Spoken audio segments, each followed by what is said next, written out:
Candace is not playing today, tomorrow, nor in the near future. Let's get into it. What's up, y'all? It's your girl, Sakina, and I'm back with another review. This is my review for The Real Housewives of Potomac. This is season 7, episode 3, I think. Let me see. Yes, I was right. Okay, I was on it. But before I get into this review, y'all already know I gotta make my announcement about y'all checking us out tonight on the Whether You Like It or Not panel. It will be hosted by Scotty by Nature TV. We will be over there at his house today, okay? So check us out on or at 9:15 Eastern Standard Time. We will be discussing this episode of The Real Housewives of Potomac. That's all that we discuss these days because we only review on one show. But anyway, let's go ahead and get into this review. Honey, it pick up where it left off last week with Candace saying, not today, not my husband. Y'all got Michael Darby, who was actually making people feel uncomfortable. Y'all will not do that to my husband, who has never gave anybody any type of uncomfortability. I don't even know if that's a word, but it's a word today, okay? So, yeah, she was like, I know what y'all trying to do, Eric, the executive producer. And Eric is like, now, why are you bringing this to me? I can't control what they say just as much as I can't control what you say. And she was like, but I'm sure you have an idea of what's going on. AKA, I'm sure you know what Giselle's storyline and aim is going to be this season. And it will not be my husband. He will not be targeted, okay? Because one thing about it, Michael has violated all kind of people throughout these seasons. And he will come up in here today and they will hug him and offer tea and crumpets. And of course, we got the flashbacks of Giselle saying that she feels like it's not right that he's touching people. But then under the same breath, she goes and greets him with open arms. So Candace is like, nah, we not doing that. Y'all not playing my husband this season because it happened to Wendy. It happened to Monique. It's happened to Karen. It's a pattern. And she said, no, we not having it. Let me go ahead and take my black home. Because I am at peace on a yoga mat, okay? And she would get that ra-ta-ta, Candace, if I stay here. She said, I got stuff to lose. Not today, Satan. Not today, ankles. Not today, neck. I said, okay, get her together. And Candace was speaking nothing but truth because that's very true. These women will definitely welcome Michael with open arms, regardless of the things that he's done and said. Nah. She keeps her foot on that man's neck, and I don't blame her for that. And did y'all peep how when they went off into the lobby with the rest of the girls, Giselle sat down and they were like, is Candace okay? She's like, yeah. You know she's not. But anyway, oh yeah, and then Candace was like, and keep all of this, all my fourth wash in here. Don't take none of that out. I said, I know that's right. Look, all this stuff just keep coming back to me. Like, I was just so here for that. Anyway, so, what's her name? Wendy was telling the ladies about her meeting with Peter. And how, you know, she have 20% ownership. And how she doesn't have to live in the restaurant. Like Sharice was saying, like, you get a restaurant, you're going to have to live in there. And that's very much so true. But she was like, yeah, I mean, it's still my coin, but I don't have to be in there as much. Peter will have 80% ownership. And Ashley is asking, okay, well, what does Eddie think about this? You don't think that it'll affect y'all's marriage? And yes, it will, because Eddie doesn't want any parts of it. He wants her to manage everything that's on her plate. But she don't want to hear that. And it's like, I mean, you need to take heed, and you really do need to learn how to balance all the things that you have now before you try to step into something that really is going to need your attention. I feel like that's very important. I understand you're going through this phase of life where you're really trying to figure out what's for you and what's not. But what's not for you is causing a lot of chaos and confusion in your day-to-day. Like, you need to get the candle line situated first before you start to open up another business that is going to require a lot of your time. That's going to put a lot of strain on yourself and what's going on at home. Like, girl, no. Listen to the people. So then Giselle was like, Mia, I text you, girl. You ain't text me back. Was good because, you know, I really like you. And Mia was like, yeah, I mean, that's what I thought. So Robin was like, go off into a separate room and y'all have this discussion. So they did just that. And the remaining girls, Shasha, Robin, Wendy, and Ashley, they start talking about it. And Ashley was like, I mean, I feel like Giselle is being the only one thrown under the bus, but we all had our issues. Wendy wanted to give her the benefit of the doubt because she just had a friend pass away recently from cancer. So she wanted to hear her out and not just say that she was lying. And Robin is like, I mean, obviously there is something that is going on with her health-wise. However, the message was very misleading. You put it out there. It had been a week. You never updated anybody. So yeah, Robin is like, it's giving, I wanted attention. So in the room, Giselle is apologizing to Mia. And Mia is like, you hurt me to the core. Okay, word to Mimi. She said, I didn't expect that to come from you, but more so from new booty Wendy, and she didn't even do that. Well, let me tell you something, Mia. Giselle is nobody's friend with the exception of Robin, and we just gonna see how that goes. They do have a loyalty to each other, but, you know, at some point, they might have a breaking point. You just never know. So, yeah, just know that she is not your friend. Remember, she met you and she wanted to get the tea on you from you so she could teach her daughters what not to do. Remember that, okay? So, she's not your friend, sis. And if she was, she definitely would not have come at you with that type of approach. So, they get back to the lobby where the remaining girls are. And Robin got an attitude with Wendy because Wendy asked Mia at the spring kickoff party, okay, are you mad at the two of them, what the two of them said, or was it just Giselle? So then Robin is like, so why was you asking what the two of us said if you have the same sentiment? And Wendy is like, we don't have the same sentiment because I came to Mia with open arms asking her if she was okay. Y'all came in basically insinuating that she was lying and trying to figure out, is this what cancer, no cancer look like? But Wendy did say under the same breath that, you know, she was giving her the benefit of the doubt, but the things that had happened afterwards, it kind of gave her a little bit of pause. She was wondering what was really going on. So that's where Robin is coming from.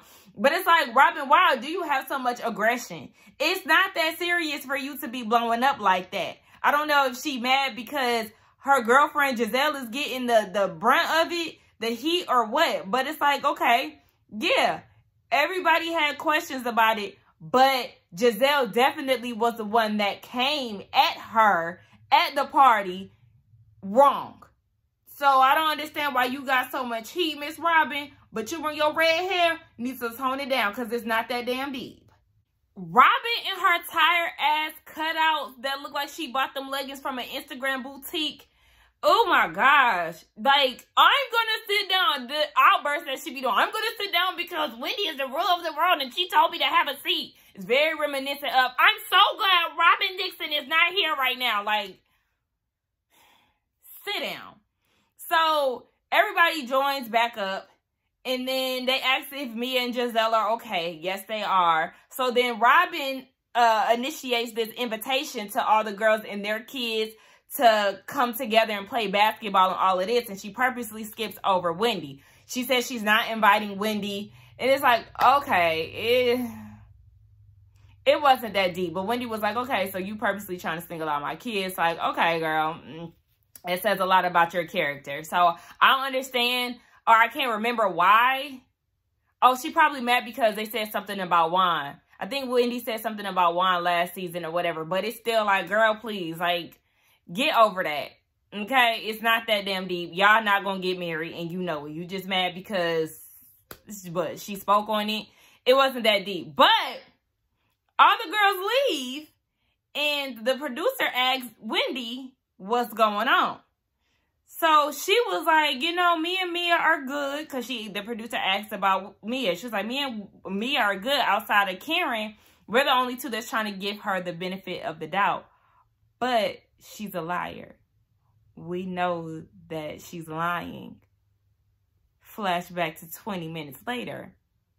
And she's giving Robin the blues for insinuating or calling Mia a liar. Wendy! I can't have your back when you sitting here doing fuck shit like this. Girl, that was so fake. Wendy, that was so fake. And I'm so mad at you for doing that. You should have said, okay, like, why are you trying to act like you're there for me, but the whole time you not? That's real fake and phony. Ooh, and I'm so mad at you for doing it. Meanwhile, Candace is at home and she's prepping herself for her IVF. She's on the phone with her nurse who was walking her through the process. She has to do it alone because Chris is at work. And she was like, you know, at the time where I'm, you know, trying to focus on freezing my eggs, I now got to deal with Giselle and these accusations. She knows that everything that I'm going through, like, basically, she trusted her too much. And it's like, yeah, we tried to tell you, sis, when y'all got together to take Monique down, that she wasn't your friend and she was simply using you as another person in the army to take her down. That's all that was. And now it's your turn for her to stab you in the back. That's just her MO. So you live and you learn, sis. Karen and Ray, they're going to get manis and petties. And she's like, you know, I take care of Karen, you know, but let me ask you something. Are you jealous because you have a woman who men are attracted to?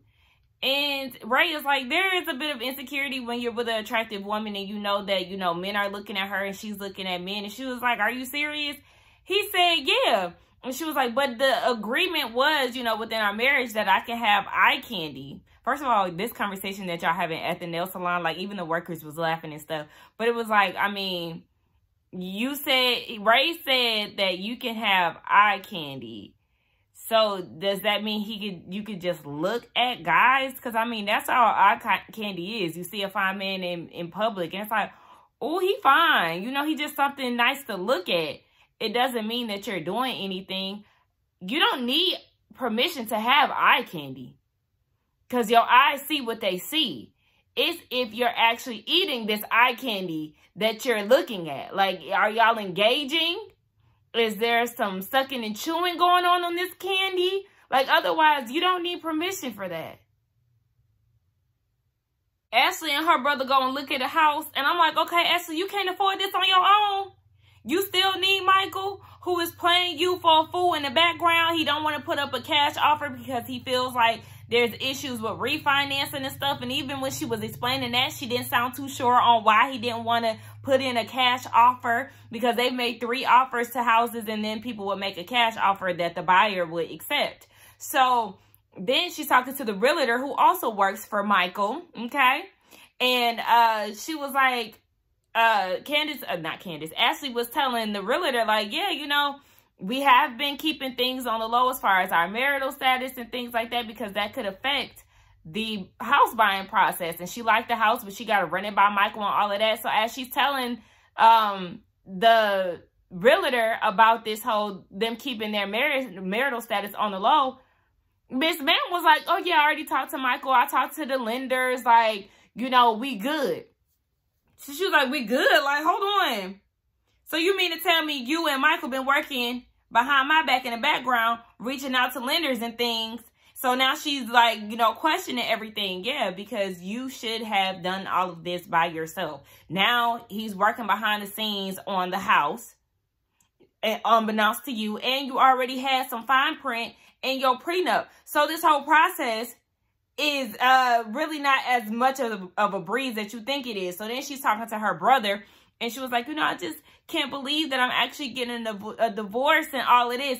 But it's like, girl, them tears is really because he playing with you.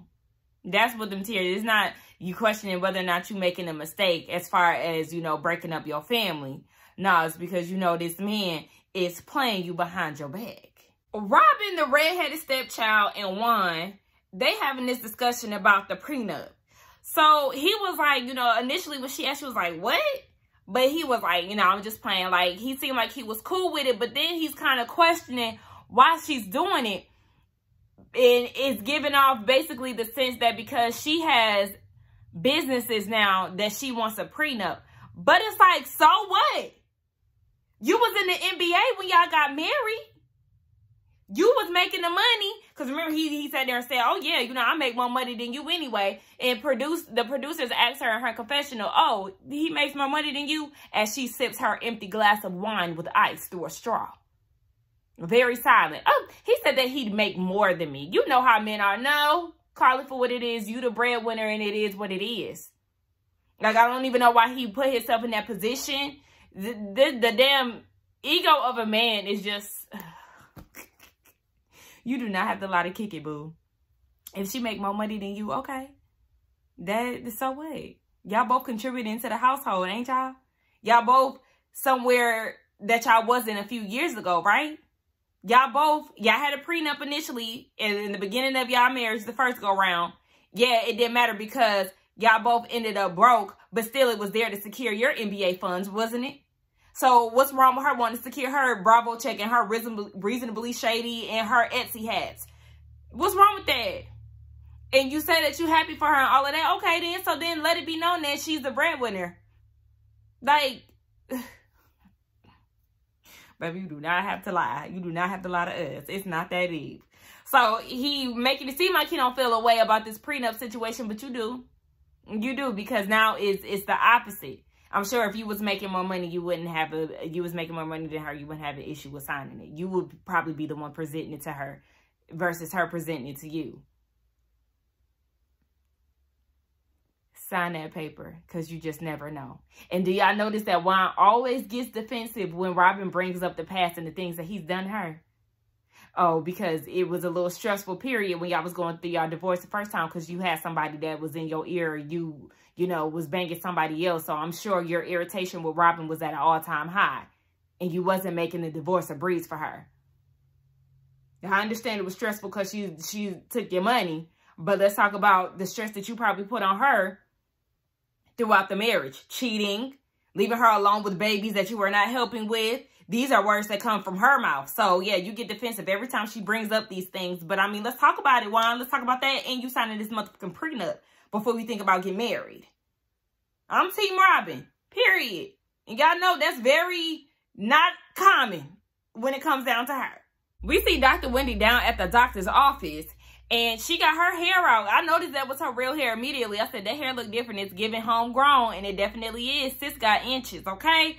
But unfortunately, she is experiencing some hair thinning, and she noticed it after she had her daughter.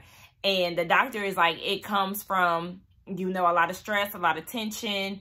You know, the body tries to find nutrients, and they don't find it in the hair follicles. So that's like the last of the, you know, nutrients priority, so you get to losing hair. I think that's how I'm explaining. I think I'm explaining it right. Y'all let me know. But that's what it sounded like she was saying. So Wendy started thinking about all the stressful times that she's experiencing with her candle company, the expenses that she's gonna have to give out when it comes down to this Nigerian lounge, which I still think that she doesn't need to do. If you see that your hair is falling out because of stress, you think that you really need to put something else on your plate. That's why Eddie is like, absolutely not. Because he see it more than we do, the viewers. We telling you no, and he's seeing it front row. No, ma'am. Like, literally, take a break. I understand you trying to take advantage of the platform that you're on, Miss Wendy, but literally, your health is more important than anything. And really, when she started talking about her hair falling out, my first thought went to lupus. Like, especially with, like, you know, being inflamed and stuff like that. Wendy, let me tell you, you already should know this. Your health is more important than anything. I understand you watched your mom struggle and that's all you know, but sis, this is the era of soft life, honey. Okay, multiple streams, yes. But you also want to make these streams come in at a soft pace, okay? I don't want to have to struggle and be stressed and it affect my health and I not be here to, you know, reap the benefits of everything that I've poured into. Girl, cut it out, Miss Wendy. Take your medicine, get you a little beard. The doctor was like, I mean, you can get this medicine, but it's going to have some facial hair in it. Like, it's a potential that you might have a beard, sis. All right, yeah, you better calm the hell down before you have a whole beard based off of this medication that you're going to have to take. Mia and Raggedy Robin. Baby, Robin gonna show up to a scene just looking plain Jane. And I don't have any problem with somebody, you know, it not being your style to dress up every scene or, you know, just in general. I get that, okay? Because I call myself the casual queen, okay? I like to dress up from time to time, though. But my style is casually cute. Robin doesn't even show up casually cute. This rhinestoned hoodie that you got on is ugly. I don't like it. You need to start. The Housewives is supposed to be a show of luxury, okay? Giving us bags, giving us hair, giving us fits, giving us looks. I'm sitting here in my pajamas, a 2-piece pajama set from Target, baby, with a Shein scarf. And I'm giving more of a look than you. Just don't get it. But that's not the point here. What I really want to discuss is Messy Mia, who loved lying out of that mouth of hers. So they started talking about the cancer situation. Basically, she got 2 lumps that were biopsied, but she didn't get the lumps taken out. The timelines on social media ain't working. Robin is like, I mean, so with you, you know, initiating this cancer update to your audience on IG, do you give them every little update? And she's like, no. So it's like, okay, Mia, you don't want to update the people. You also not making sense online. And then when Robin wants to know more about this cancer situation, you then said that you had a lump in your butt. But then you told us that you had lumps in your lungs. Which one is it? Lumps in your lungs, lumps in your ass. Because that ass one was something new.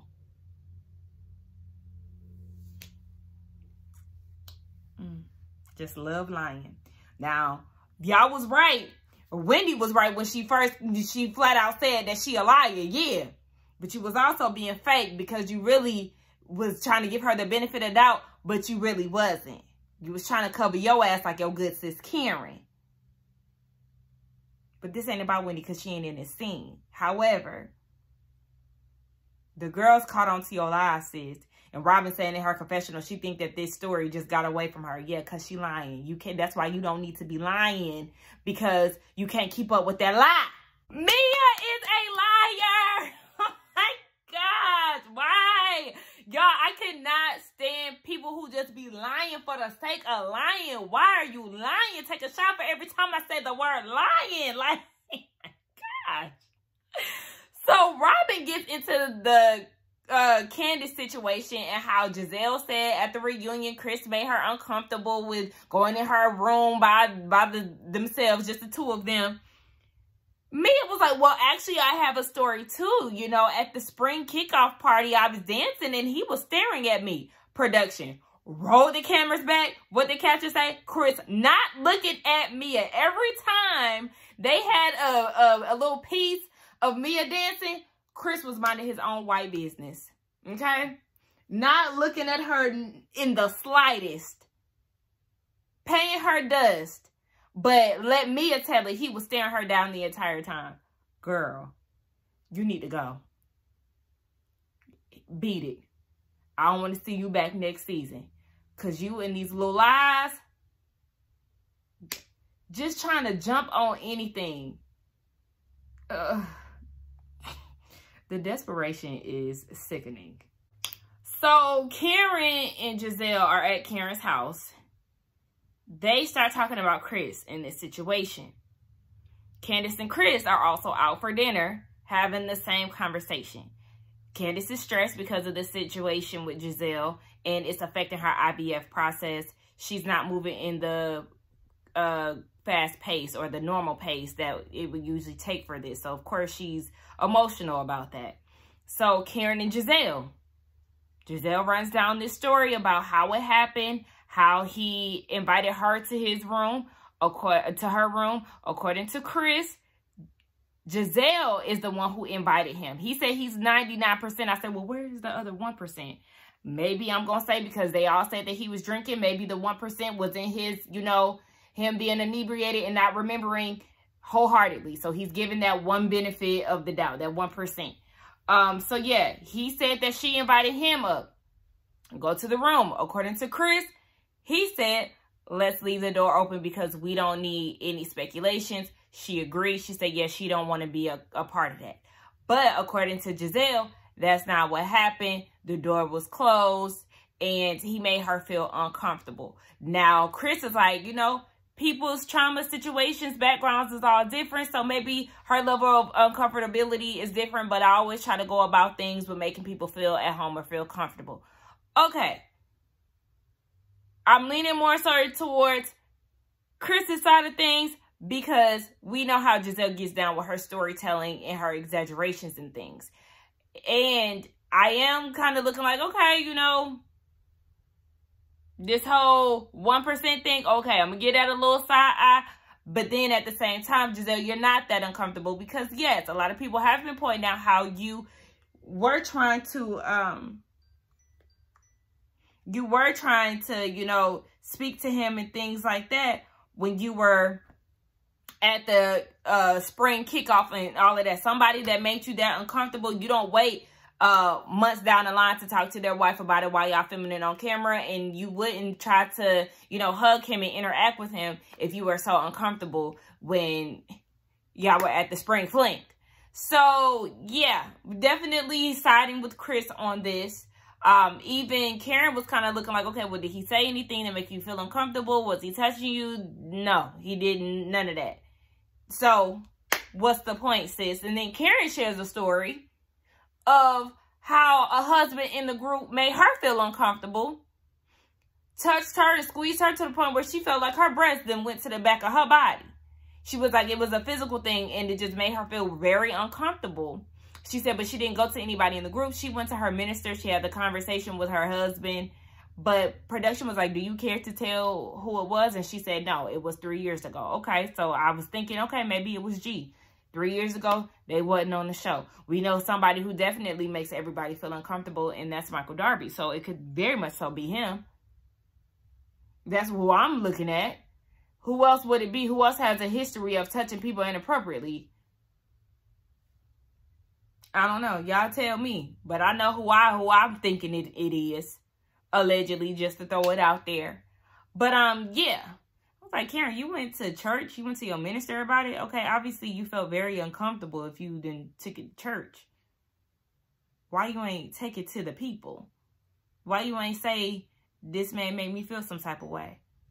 And if it is Michael, if it is, then that goes back to what Candace was saying earlier in the episode, how he can get away with things and still be greeted with open arms, still be allowed to film, still be around people. I'm glad that we don't see him this season. But yeah, definitely raising an eyebrow on what the hell going on here. Child, so Karen said, Giselle, listen, you could have went, you know, and went about this without the cameras. You brought it to the group. Giselle said, I did not bring it to the group. Robin brought it to the group. And then Robin brought it to Mia. So she claims that she's going to have a discussion with Robin about this. And I'm like, okay, y'all even, if that's the case.